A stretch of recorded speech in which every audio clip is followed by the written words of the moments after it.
Hit and run कानून को लेकर उत्तराखंड परिवहन महासंघ ने बड़ा ऐलान किया है। महासंघ ने 3 जनवरी तक कानून को वापस नहीं लिए जाने पर चरणबद्ध तरीके से अपने आंदोलन को उग्र करने की चेतावनी दी है। बता दें कि आज उत्तराखंड परिवहन महासंघ के अध्यक्ष सुधीर राय की अध्यक्षता में राज्य के तमाम परिवहन संस्थाओं से जुड़े पदाधिकारी ऋषिकेश में बैठक करने के लिए पहुंचे।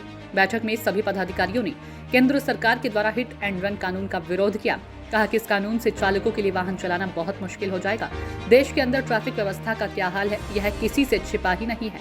महज 10 से 15 हजार रुपए की नौकरी करने वाले चालक पर 7 लाख का जुर्माना और 10 साल की सजा का प्रावधान तर्क संगत नहीं है।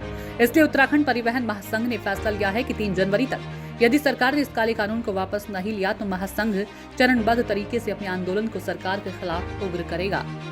सब लोगों को पता है कि अभी कुछ दिनों पूर्व ही हमारे जो माननीय हमारे गृह मंत्री है अमित शाह जी, उन्होंने संसद में जो विधेयक पेश किया था और उस पर हालांकि चर्चा नहीं हो पाई, लेकिन उनके द्वारा विधेयक पेश किया था और पढ़कर सुनाया, जिसमें सुरक्षा अधिनियम को लेकर जिसमें जो आईपीसी वाला था, जिसको इंडियन पेनल कोड के नाम से भी जानते थे, उसका संशोधन किया गया।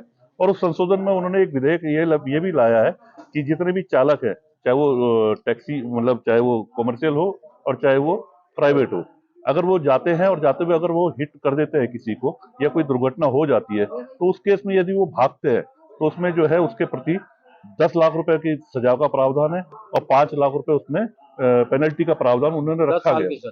10 साल की सजा और 5 लाख की पेनल्टी का प्रावधान उन्होंने रखा है। तो ये जो है हमारे चालकों पे बहुत बड़ा कुठाराघात है। इसको हम किसी भी पैसा पे इसको नहीं होने देंगे। आज उसी संबंध में हमने महासंघ की एक बैठक बुलाई।